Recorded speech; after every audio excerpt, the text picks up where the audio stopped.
지난주부터 출애굽 스토리를 함께 같이 나누고 있습니다. 출애굽 사건을 들여다보는 것은 위기의 오늘의 현실과 비교했을 때 굉장히 도전이 되는 말씀이다. 그렇게 지난주에 말씀을 드렸는데요.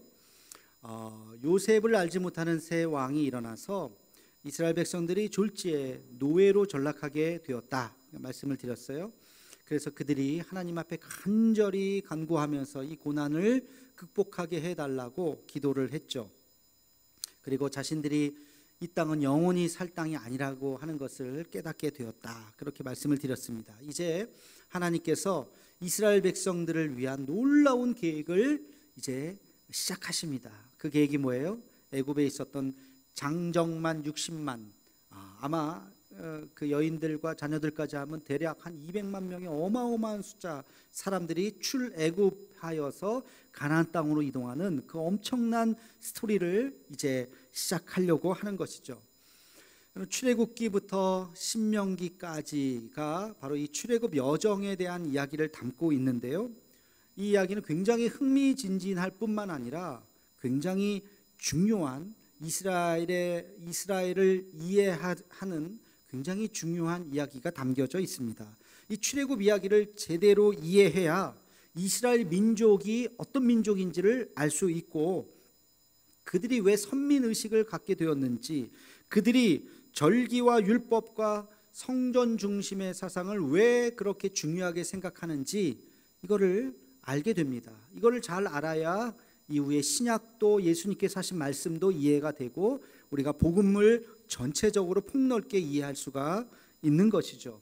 그래서 이 출애굽 사건을 이해하는 것은 우리에게 있어서 또 신앙생활하는 우리에게 있어서 굉장히 중요한 말씀인 것입니다.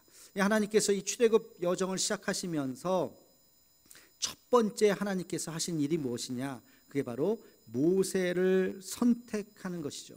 하나님께서 모세라고 하는 한 사람을 선택하셔서 드디어 이 출애굽 여정의 서막을 열어 가시는 것입니다. 오늘 우리가 출애굽기 2장 말씀을 읽었는데요. 그 스토리의 배경은 이렇습니다. 애굽 사람들은 자식을 낳다가 죽는 사람도 많고, 그런데 이스라엘 백성들은 자식을 너무너무 잘 낳는 거예요. 인구가 점점 많아져요. 그것이 애굽이 볼 때는 상당히 위협적으로 느껴졌습니다. 그래서 말도 안 되는 영을 내리죠. 아기를 낳자마자 다 죽여라. 아기를 낳자마자 다 죽여라. 그래서 한 아기가 태어났습니다. 그 아기를 받았던 산파가 시브라와 부아. 성경에 참 명예스럽게도 이들의 이름이 기록되어 있어요. 시브라하고 부아라고 하는 산파가 그 아기를 다 건져냈는데, 태어났는데 차마 죽일 수가 없어요. 성경에도 보면 매우 잘생긴 아기라 그랬어요. 죽일 수 없이 하루 이틀 3일 한 달 2달 석 달을 갔는데 이제 더 이상 감출 수가 없어요. 아기의 울음소리가 우렁차고 그 소리가 이제 집 밖을 나가게 되면 그 집안이 다 몰살당할 수도 있는 거예요. 더 이상 어떻게 이 아이를 살려둘 수가 없어서 마지막 결단을 합니다.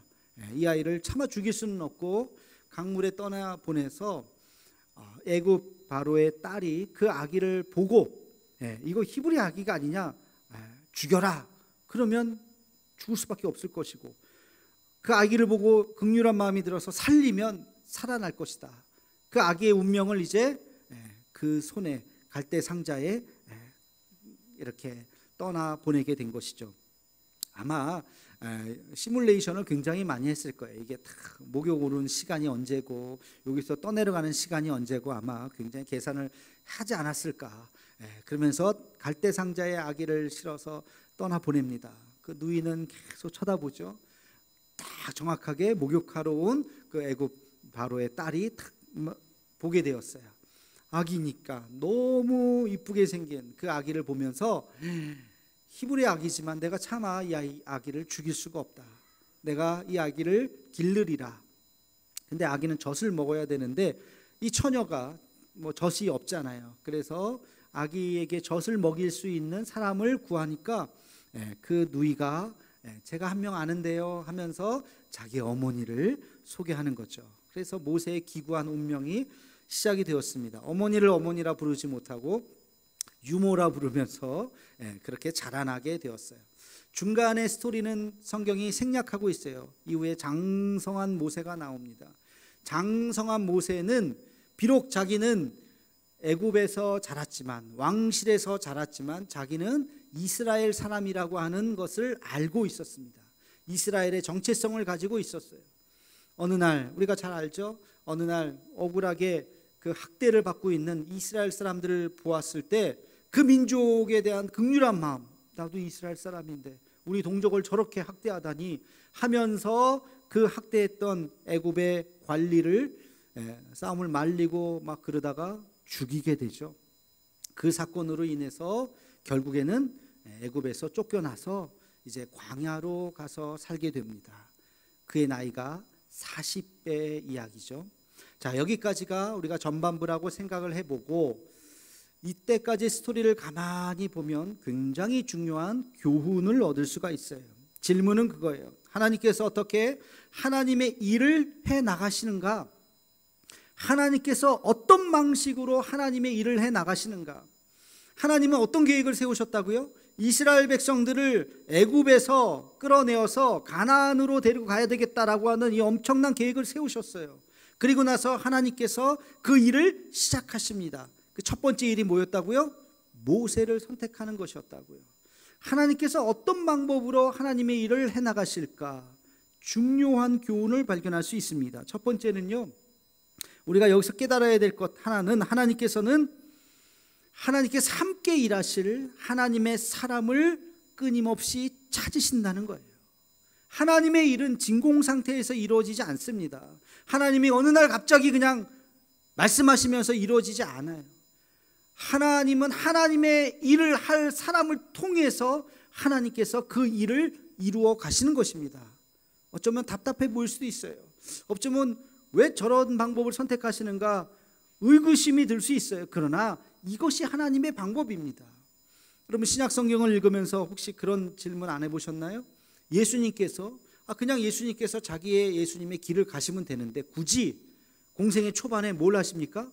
제자들을 불러 모으십니다. 똑똑한 제자들이 아니에요. 대단한 제자들이 아니에요. 그냥 공부도 잘 많이 못하고 어리숙하고 뭐 그런 제자들 12명을 데리고 다니면서 혼내기도 하고 달래기도 하고 가르쳐주기도 하고 또 까먹기도 하고, 그 제자들과 3년 동안 도대체 왜 그러셨을까?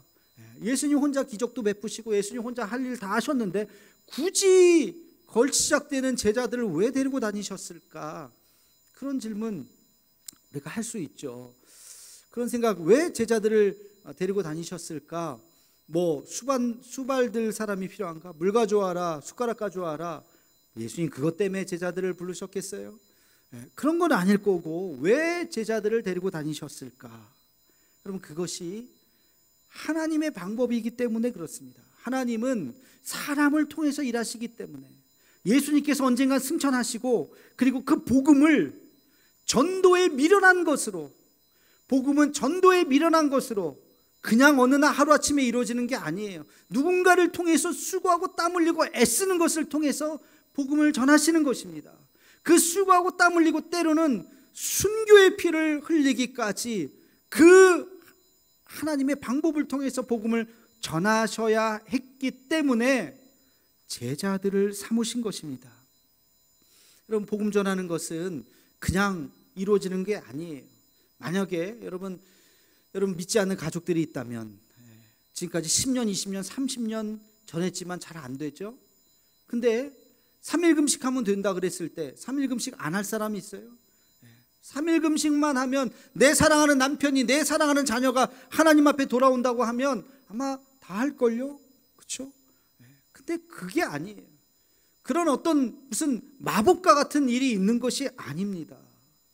그것은 참 오랜 시간 동안 아무리 공들여도 쉽게 되지 않는 것이 복음 전하는 일이에요. 밑도 끝도 없이 단순히 되는 게 아니에요. 어느 날 그냥 꿈 한 번 꾸면은 다 돌아오면 좋겠다. 하나님은 그런 방법을 쓰지 않으십니다. 왜 그럴까요? 하나님께서는 우리 인간들에게 자유의지를 주셨기 때문에 그래요. 하나님께서는 우리에게 자유의지를 주셨어요. 로봇처럼 만들지 않으셨어요. 그냥 우격다짐으로 이리 와 그러지 않으셨어요. 하나님은 우리에게 선택권을 주셨다고요. 여러분, 이 자유의지를 조금 다른 표현으로 이야기하면 하나님께서 인간을 존중한다는 것입니다. 인간에 대한 존중이에요. 하나님은 하나님께서 우리 인간을 만드셨지만 그러나 인간을 존중해 주시고 인정해 주신 것입니다. 여러분, 인정과 존중이라고 하는 것은 기독교의 굉장히 중요한 가치예요. 성경에서 말하는 매우 중요한 창조의 원리인 것입니다. 내 생각이 옳다고 그것을 강요해서는 안 돼요. 복음 전하는 것도 마찬가지. 우리는 확신하죠. 근데 아직 확신하지 못하는 사람이 있죠. 그 사람에게 복음을 강요해서는 안 돼요. 한두 번은 따라올지 모르지만 본인이 마음속에 깊은 곳에 공감하지 않으면, 동의하지 않으면 떠나가게 되어 있어요. 복음은 그렇게 전하는 것이 아닙니다.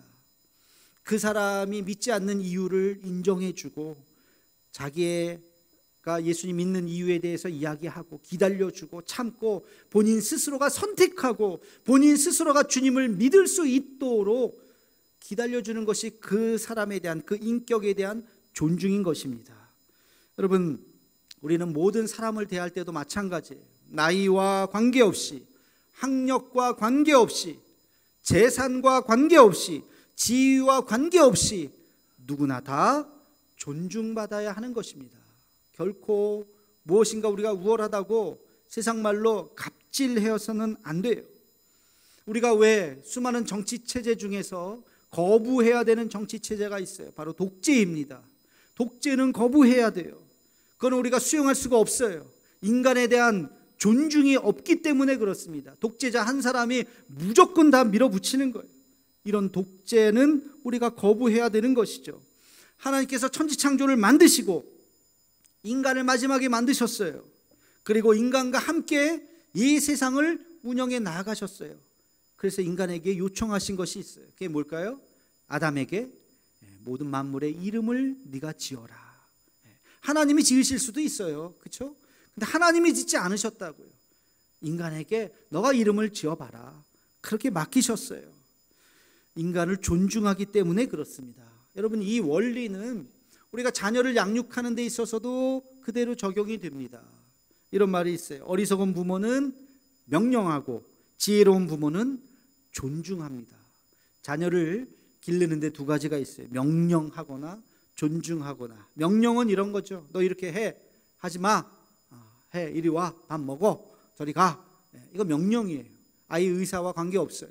가고 싶은지 안 가고 싶은지 중요하지 않아요. 그냥 명령하는 거예요. 그러나 좋은 부모는 그 아이를 존중하죠. 이렇게 하는 것이 어떻겠니? 엄마 생각은, 아빠 생각은 이런데 너는 어떻게 생각하니? 라고 그 아이의 생각을 물어보는 거예요.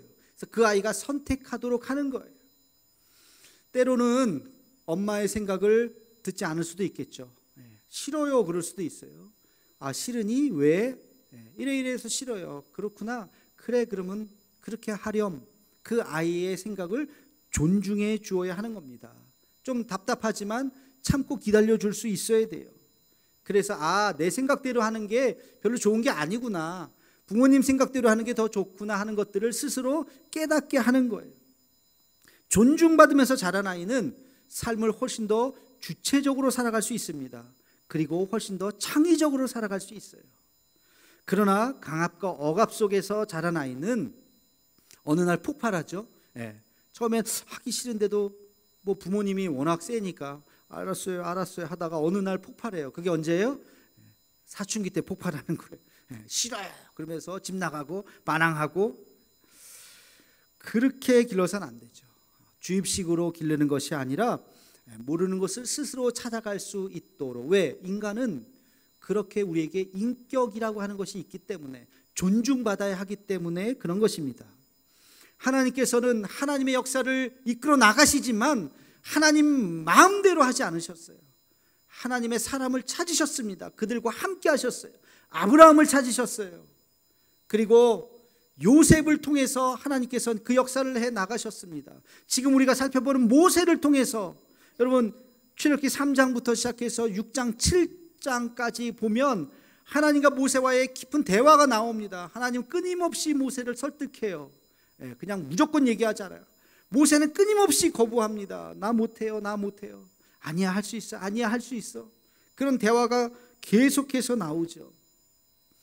이 모세를 통해서, 다윗을 통해서, 그리고 신약에 와서는 사도 바울을 통해서, 예수님의 제자들을 통해서 하나님께서 그들을 통해서 하나님의 일을 이루어가고 있는 것입니다.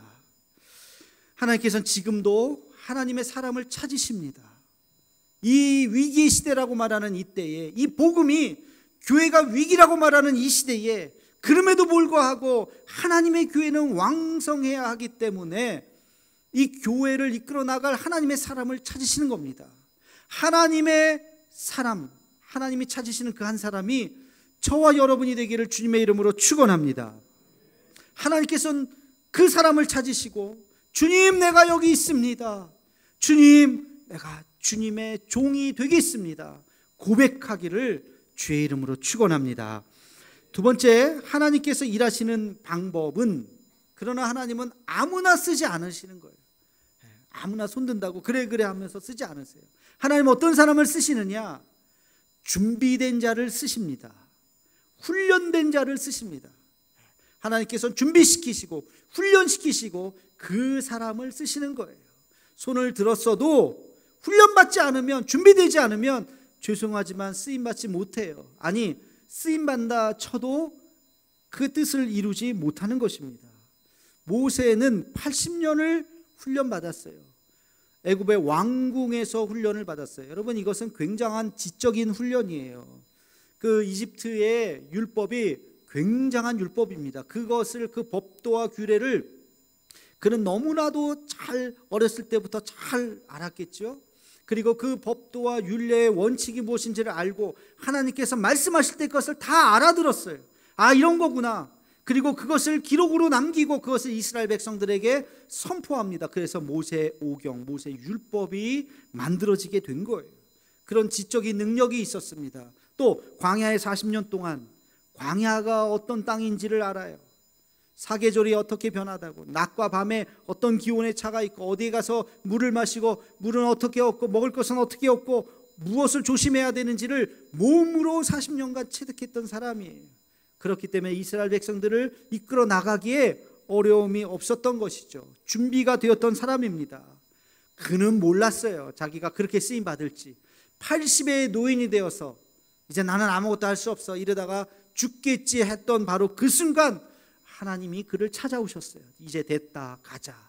뭐가 됩니까? 나는 못해요. 늙었습니다. 힘도 없습니다. 능력도 없습니다. 내가 감히 어떻게 애굽의 왕 앞에 서겠습니까? 아니야, 됐다, 가자.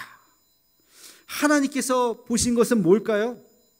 나이를 보신 것도 아니에요. 건강 상태를 보신 것도 아니에요. 하나님께서 보신 것은 단 한 가지, 준비가 되었느냐, 준비가 되지 않았느냐, 그거 하나를 보는 겁니다. 하나님께서 우리 인생을 보시면서 보는 것도 마찬가지입니다. 하나님께서 나이를 보시는 거 아닙니다. 배경을 보는 거 아니에요. 여러분 신분을, 여러분 가진 것, 그런 거 보는 거 아니에요. 하나님의 사람으로 훈련되어 있는가, 하나님 앞에 쓰일 만한 그런 여러 가지 자세와 자격을 갖추고 있는가, 그것을 보시는 것입니다. 여러분, 그 과정은 힘들어요. 훈련의 과정이 쉽겠습니까? 그것은 고됩니다. 그러나 기억하십시오. 훈련 없는 성숙은 결코 없습니다. 과정 없는 성장은 결코 없습니다. 성숙하기를 원하신다면 훈련 받으셔야 돼요. 성장하기를 원하신다면 그 과정을 참고 인내하고 넘기셔야 됩니다. 하나님께서 하나님의 사람을 선택하시는데 예외 없이 누구나 다 필수 과목이 있어요. 저와 여러분을 포함해서 누구나 다 하나님께서 하나님의 사람을 선택하시는 데에 필수 과목, 그게 뭘까? 첫 번째는요, 사랑이라는 거예요. 사랑. 하나님은 우리에게 사랑의 사람이 되기를 원합니다. 어떤 일을 하기 전에 그 일을 사랑해야 돼요. 교회 일을 하는 것도 마찬가지예요. 교회 일을 왜 하십니까? 직분 때문에 억지로 하십니까? 남들 눈치 보려고 어쩔 수 없이 하십니까? 억지로 한다면 오래 가지 못해요. 의무감으로 한다면 그 몇 년 가겠습니까? 그러나 내가 주의 일을 감당하는 것은 주님을 사랑하는 마음으로 감당하는 줄 믿으시기를 축원합니다. 여러분, 교회 일 왜 하세요? 주님을 사랑하니까 하는 거예요. 교회에서 왜 봉사하세요? 교회를 사랑하니까 그 일을 하시는 겁니다. 아멘이십니까? 교회를 사랑하지 않는데 눈치 보니까 어쩔 수 없이 해야 되겠네, 한두 번은 하시겠죠. 그러나 끝까지 못합니다. 쓱 사라집니다. 그렇게 해서는 그게 하나님의 일이 아니죠. 정말 교회를 사랑하니까 내가 묵묵히 그 일, 알아주는 이 없어도, 보아주는 이 없어도 기쁜 마음으로 감당하는 거예요. 가끔 보면 교회 봉사하시는 분들 표정이 두 가지예요.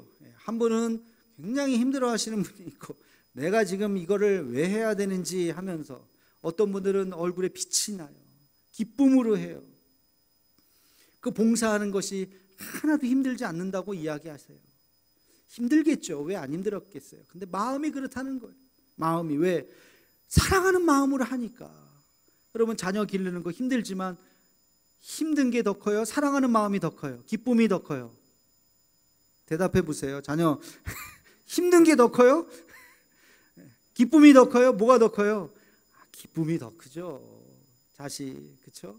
그러니까 그걸 하는 거잖아요.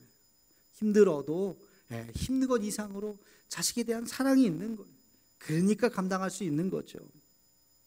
사랑을 배우기를 원하십니다. 모세는 하나님을 사랑하는 거, 이스라엘 백성들을 사랑하는 마음이 있었어요.